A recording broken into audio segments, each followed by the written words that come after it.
welcome to the part 4 of the series where we are discussing all the important questions from Biology NEET 2025. We have the question paper in the set code 46. So let's dive into the question. Here we have the question from biotechnology which says which of the following enzymes are not essential for gene cloning. Okay, the process is gene cloning and they have asked which of the enzymes are not essential. Okay, we have total 5 options: restriction enzyme, DNA ligase, DNA mutase, DNA recombinase, and DNA polymerase. Okay, at first glance, you might think all of them are essential, but they are not. Okay, so let's look at the question.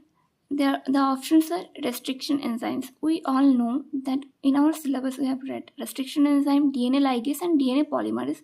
They are basic steps of gene cloning. So there is no way they are not essential. Okay, so they are essential, of course. Then we are left with two more options. Okay, now let's say that if there was there are two options each, in each option there are two, so you can easily think that only that these two will be answer. But let's look from the question point of view, not from the options. Okay, so let's see the DNA mutase and DNA recombinase. So here is a easy trick. Okay, the process is called gene cloning. That means we are cloning the gene, and clones are duplicates. Basically, clones are exactly similar to each other. There is no mutation or no recombination of genes. Okay, so DNA mutase or DNA recombinase can't be essential steps. Okay, can't be essential enzymes for gene cloning. That is the trick, I would say. Okay, so C and D option, they are not essential for gene cloning. So as they have asked which are not essential, so the option number 4, that is C and D only, this is correct. Okay, then we have another question.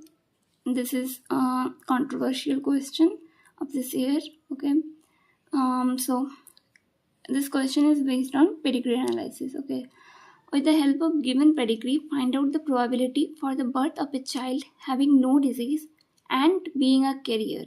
Okay, carrier means has a disease mutation in one allele of the gene, means they have the disease but they are not showing the symptom of the disease. Okay, that is the carrier, because they have only one allele affected.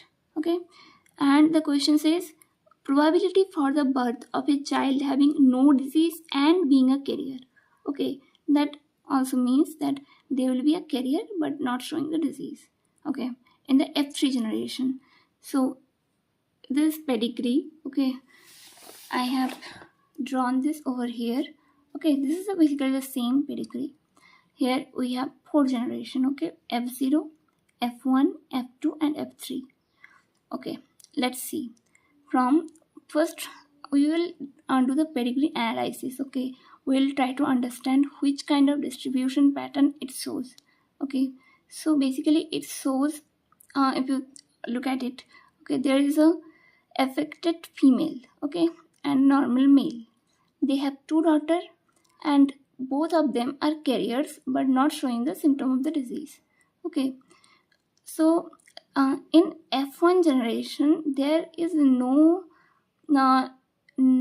gamete or no child that is actually showing the disease. That way we can rule out the possibility of the disease being a dominant. Okay, so this is not a dominant disease. So autosomal dominant or sex-linked dominant, we can rule out those two possibilities. So it can either be autosomal recessive or a sex-linked recessive disease. As I said, this has been a controversial question. Okay, so this question can only be answered if we take the disease as X-linked recessive disease. Okay, so let's answer it. So here we have the affected female. Okay, so we will write it down as affected female. Okay, then there is the normal male. Okay, then in the next generation they have two daughters who are carrier of the disease but not showing the symptoms. Okay, here also XX, and then they marry normal male. Okay, normal male and also normal male. Then in the next generation, that is F2 generation. Okay, here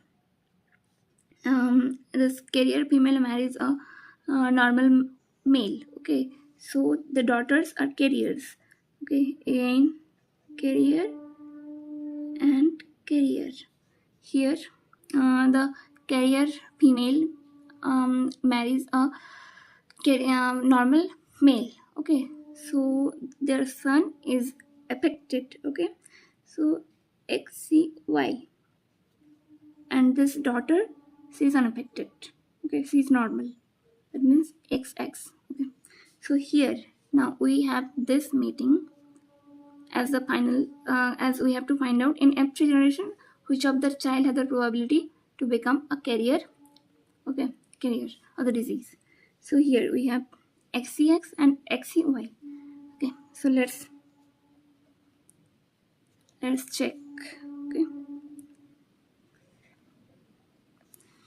here we are crossing between them. Okay, there is one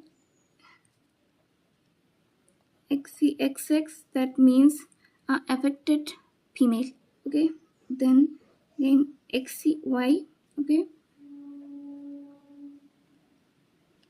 then this X,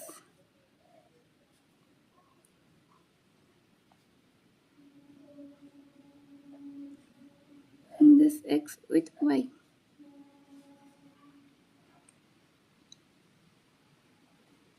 That means in F3 generation, it is the F3 generation. Okay, there is a affected female, then there is a affected male, then there is one